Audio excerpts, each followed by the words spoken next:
He knows too well how to manipulate the mob. Marcus Aurelius had a dream that was Kards Esports. Proximo.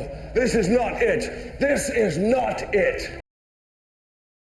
Oh, right, it's Corn Guy. This is the second time I'm recording this because the first time the noise did not record. So let's hear it for a second time. Cards, 1939. Esports. Balance patches. J King 7. Nordic video game developers. This video has it all. Alright. That was weird. It's 3 in the morning. I'm gonna speed run this. You're gonna like and subscribe. Nah, who cares? Alright, Cards is changing for the better. Why is it changing for the better? Because 1939 has a vision for Cards and they are executing it. We have a vision for what we want Cards to be. They cannot execute our vision. Even if they wanted to, they couldn't make the game how we want it. It's too late. They've made their bed. They're going down this path. If they tried to make it how we wanted, it would be a Frankenstein mess. Like, they've proven that they couldn't do it. Even if they wanted to. We just gotta accept this is how it is. And that this is the best outcome possible if they just ride into the sunset with this game. Let me share some more thoughts. It's moving to a more casual mobile game. There's no competitive incentive. There's no competitive ecosystem. We have to treat the game like what it is. It's not an esport. There's not a competitive game anymore. You just gotta treat it like a casual game. Play it for fun when you want to play it. You don't need to grind this game anymore. There's no incentive to. Play the game once in a while, have fun, play with friends. That's what the game is now. Back to the original point. Why is this the best path forward? Let me just try to get my thoughts down on this again, because the point of the video is not for you. It's for me to try to coalesce my thoughts and just have a catharsis of putting them into a video, locking up, shipping them to YouTube, and forgetting about it. That's my goal. Your goal is to see my goal happen. It's why is it the best for the game? Because they've made their bed. This is what's going for it. It's too late. It's just too late for them. Even if they knew what we wanted and made the game, tried to make it accordingly, their track record of doing things that we can see makes me doubt that they could execute a plan that brought the game to the competitive player's vision. So, because we don't think that they can make it to option A, option B, their vision is the only option we have, realistically. So, I'm riding with the only realistic option. Unless someone, I don't know, they're a Trump coin billionaire now. Maybe they got in early and they got out, they have a lot of money, and they buy the game from 1939 and then they just open the money. And I mean, that's option C, is buy the game and make it how you want it. So whatever. There's my thought on that. It's a casual game. If you want a true competitive, incentivized game, I'm gonna recommend Parallel. They have a $1 million prize pool with events throughout the year that are free to sign up for, with a competitive ecosystem, with in-person live events that you can go to, that you can play in, with a world championship circuit, with a $1 million prize pool paid around the events throughout the year, with a $3 million prize pool planned in the future and announced. What if we put all of our competitive grinding from this game and put it into a game with that kind of prize pool and just washed Hearthstone pros to run over? What if we did that and got rewarded? I don't know.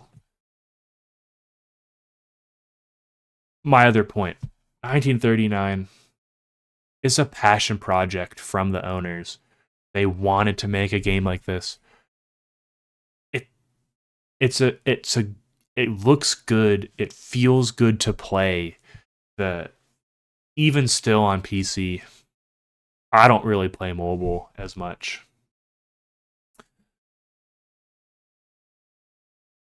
The things that go on behind the scenes that we can't see, there's good people working there making good decisions. We gotta at least acknowledge that. Like, I don't know if you guys have worked in a team or a company or a large company or a tech company. I mean, things happen. Communication, I don't know. Not my strong suit. I can internalize how we got here, how their decisions have been made, whatever. But you have to at least acknowledge this much, because if you make such sweeping statements, if you don't take the high road sometimes, if you're not precise on your criticisms and professional on them, you're gonna discredit them, your criticisms. They're gonna categorize you as a grumpy customer, and they're not gonna take your feedback at least as easily. If you wrap it up in a bow, in a suit, tell them why they're wrong, then at least everyone knows that you were right. I don't know. I'm just gonna throw some footage of their headquarters in. It was nice. They're nice. Their vision might not be what I want. Or nice? I don't know. Shout out Karma. You're the best. 2025 Esports. Here's what we're talking about. We're looking at this article. If you haven't already seen J King 7 video, I'm probably going to link them in the video. I can't imagine that my audience doesn't also overlap with J King, so I'm assuming everyone's seen him. That kid is great. That kid makes the points. I mean, he probably could be, less caustic or more professional, and if he was trying to make a bullet list of things that 1939 can do better in, but whatever. Whatever. Guys, this is the craziest statement ever. 1939 has some really famous takes that I don't understand how they put them in a box of their brain and then frame them out as if, I don't know how they arrived at some conclusions. Here's some famous ones. Competitive events without bans are more competitive than with bans. Crazy take. What the heck? How do you get there? Package that in. Single elimination tournaments. Click it and ship it. Weird take. The deck stealing feature. Weird take to put out how it was delivered. I don't understand how we got to that point. That was crazy. That weird. But to say that it didn't, at least in theory, because we haven't really had much of these anyways, but to say that it didn't kill the possibility for large closed deckless events, that was a crazy take that still sticks with me. Like, how do they think that? I don't know. This take, all players can jump into esports events? What? How do you get to the esports events? You have to be top 12 on a seasonal ladder, which granted could mean top 24, because I'm assuming if you know, the next season, the next 12 would be 24. Top 8 players in the tournaments? Guys, grinding ladder is one of the most grueling things, distasteful. If you grind seasonal ladder to try to get a placement and you just don't have the right deck, and you're not just a crazy good player, the amount of stress that you are going to experience on yourself, the amount of cortisol that's going to be in your gut that causes you to just be stressed in your life, the amount of conspiracy theories that you think are you're going to subscribe to, that there has to be something on the back end that whenever I switch decks always pairs me against my new deck's hard counter. Like, you're gonna be there. You're gonna be changing your system clock. You're gonna be. There's so many things that can go wrong. That will just, you'll think whatever. I mean, you'll think whatever. You can get there if you try to play seasonal ladder. It takes people to places that they don't want to go and holds them there. That's what the ladder grind is about. 8 players from tournaments, guys. The tournament crown is already so ridiculously high from players who weren't trying to qual for anything. They didn't know, and it's just so high. I mean, even if you're a great player and you're getting free lobbies, like, it's still so much to get through to play esports. And let me show you what used to be all players can jump into esports events. Look at this. Cards. Open. You just sign up and show up. And look, you get to play esports matches. Now, granted, you could just run the same deck this entire game. I did not like that about Opens, that you could play the same deck on repeat. There is no conquest. There is no bans. You could just play the same deck over and over. Not as fun, not as intellectually stimulating, but they don't, whatever. I signed up for esports. I got to play against Tang Tang, Birdo, Gatto, Von Koenig, and some other Eastern players. It was fun. I got to sign up for events, show up, play good players in a competitive environment. How let me guess. How many ladder matches did I have to play to be able to have this competitive experience? 0. It was 0. I didn't have to play any. I could just show up and have fun in a competitive environment. I won. I won the qualifier A. It was a good time. It was a competitive experience that, quote, all players can jump into. And now, in the most restrictive format, seemingly the most restrictive format I've ever experienced, they're saying all players can jump into esports events. Not all players are grinding the seasonal ladder. Like, it's the worst experience possible playing the seasonal ladder, especially it's the worst experience possible playing the seasonal ladder with the expectation that you're trying to reach a certain position ladder. I mean, you can play a ladder and whatever. If you don't care, you don't care. I mean, it is what it is. If you're trying to hit a spot, the experience is it will this experience will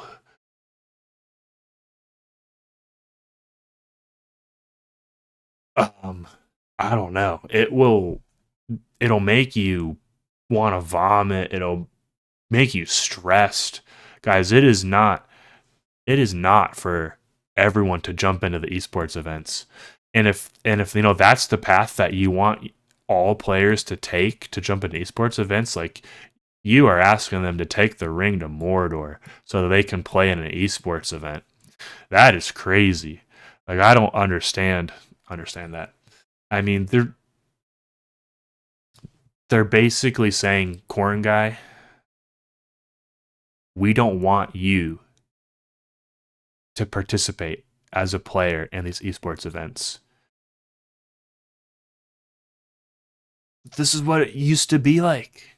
I used to be able to sign up. 0 ladder games required. I could show up and have a competitive experience. Now, 300 ladder games required of absolute clenching, absolute bad family relationships because I had a bad ladder session. It's crazy. Not all players. I don't know how you got there. Um, shout out old skirmishes. You're the best. Shout out classic mode. Why don't we have classic mode support yet? Classic mode's the best. Shout out. Well, something else. I don't know. I'm gonna review the patch. We're reviewing the patch. Reviewing the patch. I should just do the patch from over here. Doing the patch from over here. Patch is fine. It's the patch review. All right, summary. They made their bed. This is the only option forward. Be more mature in your criticism if you don't want to discredit yourself from 1939's perspective, whatever. The esports system is very restrictive. Treat the game like it is. It's a casual game. They're trying to reduce costs, put the game on more of an autopilot. You know, content, I'm not upset with the release schedules personally. Also, I will make this note. Yes, if you had an entire qualification period and then at the end of that period played the tournament on the same patch and build that everyone qualified on, that is the most competitive and integral way to have a competition. People complain about having to qualify on one version of the game and then compete with the new changes. I honestly don't care about that. I think you're right if you say the other way is more competitive. I think you're wrong if you say that playing on the new patch is more competitive because it requires deck building as a skill. I think it's a silly argument. It's more chaotic, and I just enjoy watching the chaos of it. Shoot me. Like, I don't know what you want me to say. Even if someone breaks the meta and just wins, I don't know. I like watching that more personally.